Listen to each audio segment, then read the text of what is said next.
There is a beautiful metaphor in the sutra that, for example, let's say small dust, you don't feel much, you don't think it's a problem or suffering.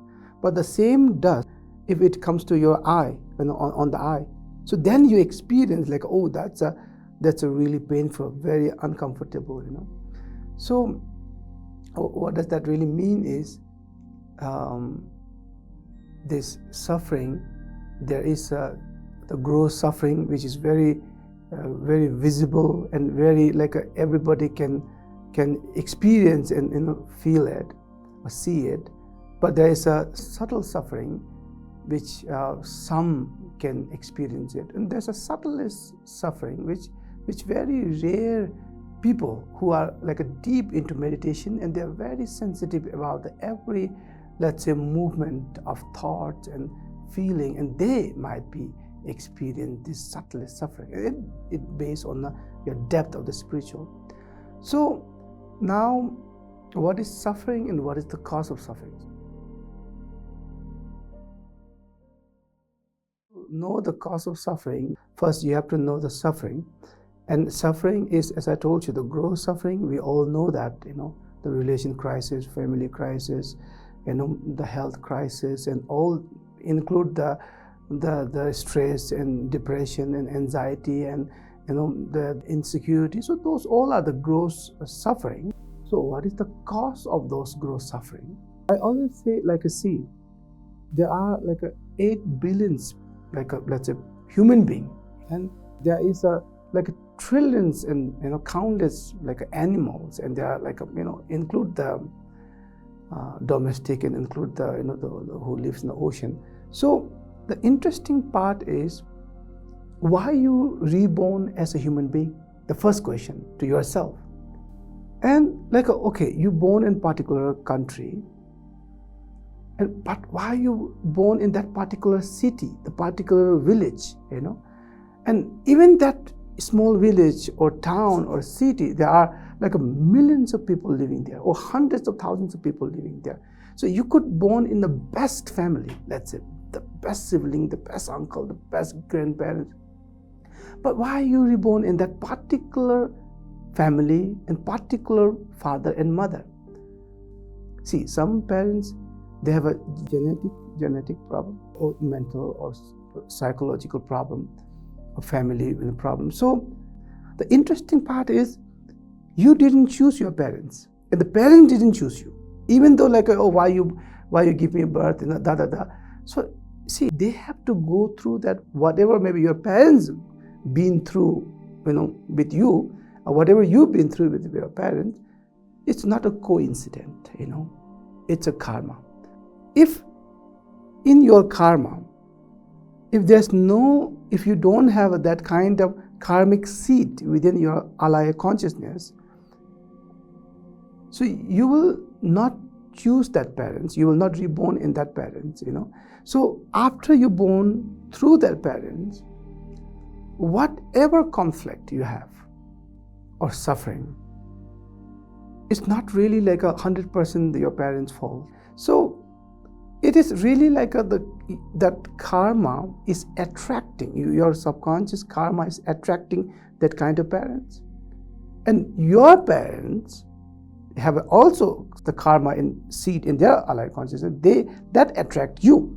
So now, whatever you've been through, it's more you both have that kind of what we call the law of attraction, each other, the karmic law of attraction. So that causes all the problems or suffering, let's say, So even sometimes people say I had the crazy ex-boyfriend or girlfriend. The interesting part is, there are billions of people. Why you choose him or her? Oh, somebody introduced me. Oh, I met him in the coffee shop. But you could meet anybody. Within that city, there might be hundreds of thousands of boys or girls. Why you met him, or why he met you, and why you attract each other?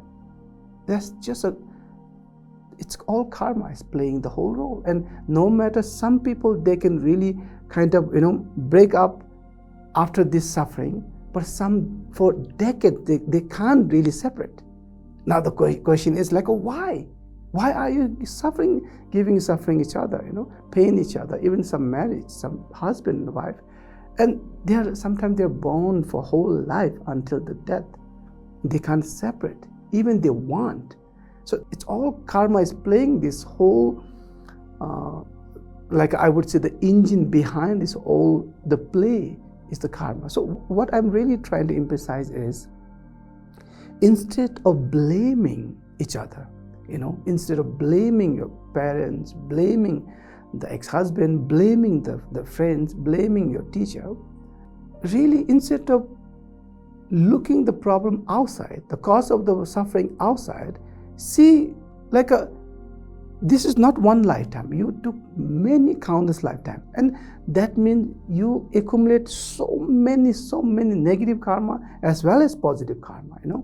So now, whatever the parents you attract, friends you attract, lover you attract, the company you attract, the school you attract, now the thing is, if you really want to change your future, if you really don't want the suffering, now what you really have to do is, the cause of suffering is the karma, which you are creating every day with each thought. Either you are alone or you're with someone. The karma is creating through your thoughts, through your speech, and through your action. There's only 3 ways to create a karma. And if you are mindful of your thought and your speech and your action, so then you're mindful of your karma. So we call it like a karma management. So you have to be master in karma management through the mindful of your speech, mindful of your action, mindful of your thinking, thoughts. So what I'm really trying to say is, see, whatever happened until today, you can't go back. It just happened. And only you can forgive, only you can really like a kind of apologize. Other than that, you can't do anything. It's just gone. It just happened. Now, in order to not to have the same suffering or continue this suffering or punishing or revenge that person, it will not going to solve. It will increase more suffering, So the only solution is to stop creating a new negative karma, which is like if there's a fire, so don't put more wood or the oil, so then it will get bigger. So instead of adding new negative karma, so take it out, which we call purify. So if there's already negative karma, purify it, So if you accumulate or more good karma, the merits, good action, the good speech, and the good, let's say, positive thinking, and then decreasing all the the negative karma you already accumulate, then you might reducing this so-called the gross suffering.